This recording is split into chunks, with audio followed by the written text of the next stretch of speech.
Hello and welcome. So in this video, I'll show you how my Chaos Redux modding workflow looks like. So if you don't know what Chaos Redux is, I recommend you watch my devlogs.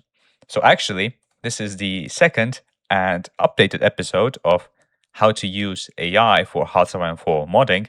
And in this episode, I'll talk about some new things and show the actual prompting process. Right, so there is this Agentic HOI4 modding repo that I created. What we want is to have a setup that has everything it needs to make HOI4 modding work with AI. So I use the Codex app. It is available both on Mac and on Windows. So if you're a Windows user, this is really easy now. It is Windows native, so you can run it on Windows directly. You don't have to set up WSL. Right, so I'm using Codex. I transitioned from the CLI to the app because the app is much more convenient. Actually, I don't know why I did not do that sooner. It is much more intuitive for new users as well. So if you're just getting into this, it is easier to use the app, and as you should. So obviously, you're going to need a subscription. I'm on the Pro plan, the 20x one. I pay around 230 euros a month for it, which is mad, but still kind of a good deal. AI is really expensive. The AI industry is not profitable if you think about it. I read somewhere that OpenAI expects to lose $44 billion before turning a profit in 2029, which is also not guaranteed. They might lose even more money. And it is also why the models are not improving as fast as they did before and are even degrading. If ever 5.6 comes out, which is highly anticipated because OpenAI has not dropped a new model in quite a while. It was expected to come out after Fable came out, but as we know, it got banned by the government. So now OpenAI does not really have a reason to release 5.6 because there is no competition, right? But actually, recently, Fable is now back again for a week, so it will be available for public use until the 7th of July. So 5.6 might come out to public, probably like next week, but still it might not ever come out. No one knows really. What I mean is that 5.5 is still manageable. I don't want to say it's good. Sometimes really just misses some things, which is extremely annoying, and limits are just atrocious right now. That's why I am on the Pro plan. With Plus, you will not get much done, to be honest. You can get a few prompts out of it. You can do small things like fixing small issues, organizing something, bulk generating some tedious code, or updating your project when HOI4 gets a new version, for example. If that's all you need, it's fine. But if you really want to create an autonomous workflow, then you have to go Pro. The 5x plan is quite pointless, in my opinion. It was good when it had the promotion, so it was 10x, but that ended at the end of May, so now it's just 5x. If you're already willing to pay around 100 euros, then you might as well step up and pay 200, right? If you're just starting out, of course, I would start with the cheaper plan, with the Plus plan, and see how it goes. But when you get comfortable with it, then you can upgrade to Pro. Of course, you can still use Claude or Chinese models like GLM 5.2 or Kimi 2.7.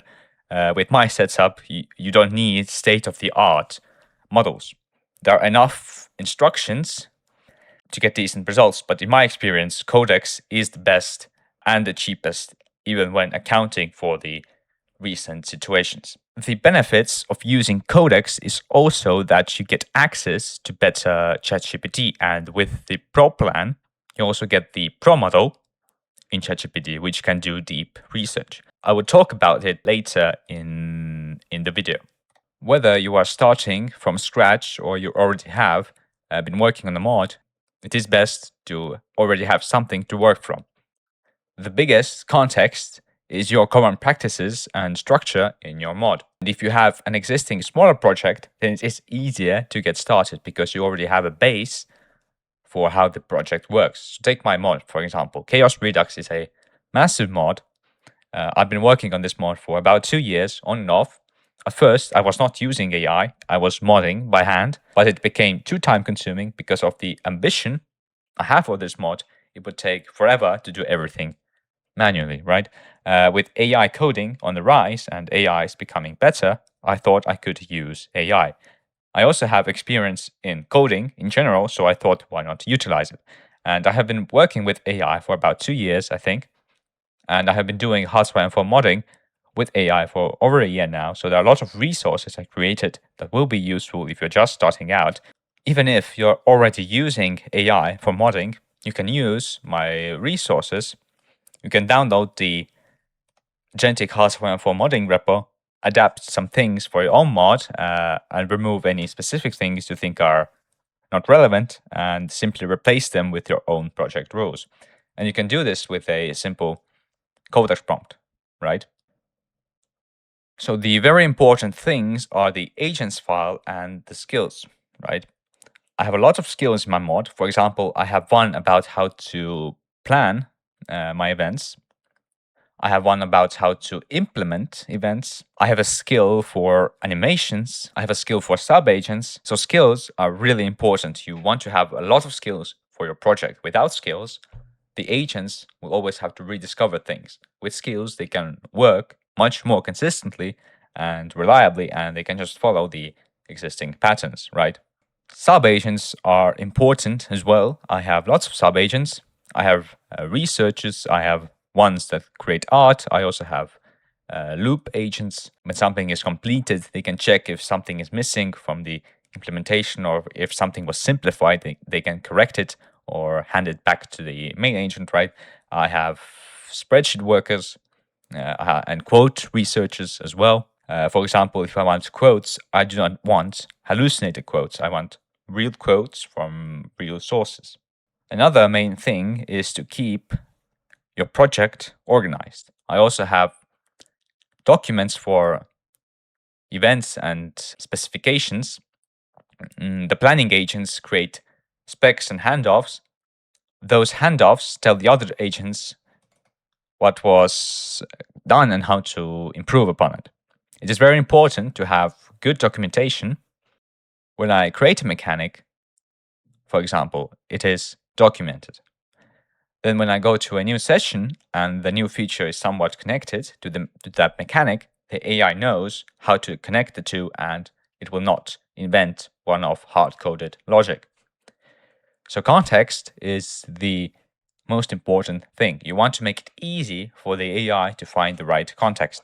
It needs access to the prior work, to the docs. It needs the project rules found in the agents file. It needs the paradox wiki references. So it's really important to have a good, consistent workflow. And I have made it really, really easy for you. And that is the point of this video. Now that I explained how the setup should look like, I'm going to show how to prompt and how to actually create new content. So first, I use Obsidian. You can write down your thoughts and plans and organize them, so it becomes like the knowledge base for your mod. It's just a place to write down your thoughts, nothing complicated. If you want, you can make it like a wiki for your mod or whatever, and also have agents like manage it, right? You can do that. So now we go to ChatGPT, and I'll show how I create good specs and what are my prompts for my mod. So there is this projects feature, so you can add sources here, and each new chat in this project will read all of those sources, and the context is all in one focused environment. I added all the subagents, all the skills and the agents file there. So when I create a new chat, it has all the instructions available. The point is that when I create specs, I do not need the AI to know the whole context of my entire repo. It just needs to know how to expand my ideas. This planning skill is really important. It is really big. It has around 800 lines. and a lot of details. It has things like varied costs for decisions, how to plan focus trees, how to write player-facing texts, how to plan formables and hidden paths, and so on. The specs it will create are not implementation oriented. So it doesn't really give implementation guidance because, as I said, it doesn't have context of my repo. The coding agent figures out the implementation by itself. So we want to use the Pro Extended model because that's like deep research. It actually goes into the internet and works much more thoroughly, in my opinion, than the extra high mode. And that is why the Pro subscription is useful if you want to plan in ChatGPT using deep research. So I have this rough idea I want to turn into deep and thorough specs, right? And here is its task. If you want, you can add custom instructions here as well. So what I do is I just copy this plan I have roughly mapped out, and then it will use the planning skill to create a zip file that has all the specs and prompts it needed to create. It will take around half an hour, and then I just download the zip file. I correct some things if it needs correcting, and then I just extract it to docs and in the specs folder. And here it is, the natural disasters, right? So I created 5-part spec files, quite thorough. It followed exactly my rough idea. And the next thing is the goal prompt. This makes it so that AI can recursively review if it has done everything stated by the goal. So if it sees it has not done all the things, it continues working until everything is satisfied. This is very useful because some long tasks just finish when the work is not actually done. With a goal, the agent basically works in a loop. All we have to do is just pass it to Codex, right? And we have to set a goal. You want to give Codex full access so it can work uninterrupted and do what it needs to do. You can leave it overnight. You can let it work for days even if the idea is big enough. I have done that before. I let the model work for many days, but if it works too long, quality control goes off. You do not want it to work too long because it will do too many things and it becomes too much to check. You can get overwhelmed. If it does something wrong, then you might have to do everything all over again. I had this problem. I let the agent work for like 4 days, and when I checked the output, I was not satisfied. I had to delete pretty much everything it did. So I just wasted a lot of tokens there. So you want to make sure that the agent is on the right track. Okay, now that we have a good goal prompt, we can start the goal.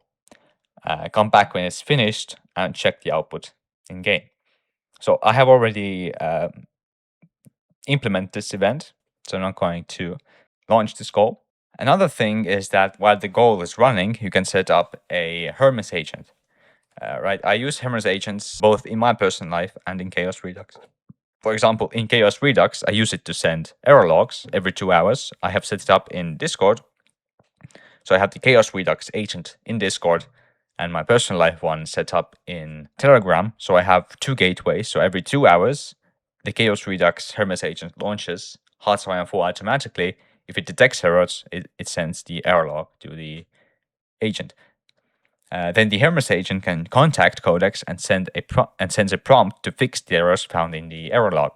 It outputs the file into the temp folder. Codex sees that and starts fixing. And when Codex fixes the errors, it deletes the error log. And if after some time Hermes agent detects errors again, it sends those errors to Codex back again, and the cycle repeats until there are no errors left. So it saves some time. So I don't have to send the errors that appear at launch to the agent manually every single time. So this particular goal took around 2.5 hours to finish. Usually it's longer, so I had to correct it. It ran for another 2.5 hours. So in total, it was 5 hours. And this event is not really big to justify a full day, but it's possible if your idea is large enough for it to run for days.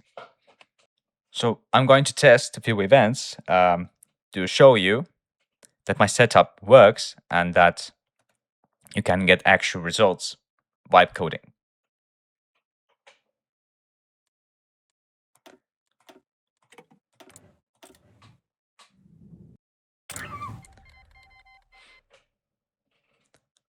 So I'm going to test a few events. Well, there are 600 errors, but I have one active goal, so that is expected. And I did not have Hermes agent running. But let's test some events. So for example, I vibe coded this event with the same logic, right? So Mongolia got this event, and it will behave, and we'll get the Fury. And you can also create focus trees, right? And it can create animations nicely, as you can see, and it can create good sprites. So let's trigger another event. Let's try the natural disasters. It's a bit harder to test, so let's test another event. Let's test, for example, the death event. So a new country appears on an island, right? So the logic of this event is that it will, well, initially it will do pretty much nothing. It will just sit idly here. But what it does, it consumes all of things in a state, and it will like silently spread to other islands unnoticed and consume populations there slowly, and until chaos. And when chaos gets high, it can land on mainland and potentially consume a continent and feed the death system. So already it consumed probably an Australian island. So it caused 5.8 thousand civilian deaths. So it will target in the beginning low population islands, right? So I'm let the game run a bit and see what death does or what the Fury country does. I'm going to keep the event system disabled. I don't want other events right now interfering. Also, I'm going to set the chaos value to higher so that death country would actually do stuff and be more active, and that the Fury country would unlock some of the focus paths that are locked behind evolutions.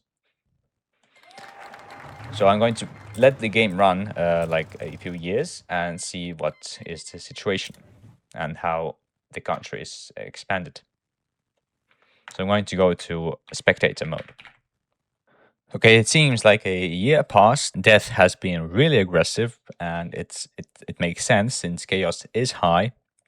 And in the early game, so how death works, it consumes a neighbor state that has no units in it. So if you have no units in a state, it will consume it. So you have to always border this country. And at the start of the game, there are not as many divisions in the world. So it will be easier for a death country to spread. So basically, when a division is in death controlled state, it will slowly wither. So it will lose its strength and it will get deleted if it's too long in there. And the death country itself does not have any units to protect the borders. The only defense is that it gives a really insane modifier to a state that will decrease units' speed. So it will take longer for enemy units to occupy these death controlled states, and the longer they are in the states, the more they will suffer. So like an interesting behavior. So it doesn't use units to defend itself. And as you can see, it completely turns any state it controls into a complete wasteland, making it useless. And it feeds the death system, caused like 127 million deaths, which is actually not that much. I thought Africa would have more people than that. So if it consumes Asia, obviously it will be billions. So I've had it tested, and it wasn't billions. So it looks like it also landed in South America. So if these countries don't do anything, it will consume the continent in South America as well. So what countries can do against death? So England has its decision category. So it can even align itself with this death country, with Zol. So there are decisions, and it has a nice decision category, right? And death country itself also has interesting mechanics. It uses soul power to raise some divisions. So it can actually get units by spending soul power. So soul power is gathered from the population it has consumed. And looks like Mongolia has been active in China, and Paraguay also seemed to get the Fury. So it has expanded quite a bit. So my setup works if you want to get consistent results with AI. I want to start a Discord community for vibe coding modders where people can share what they have achieved with agentic coding and post tools they have created and help other modders use those tools in their own projects. So I invite you to my Discord server, link in the description. So that's it. Thanks for watching, and I hope this video was useful, and I'll see you in the next one.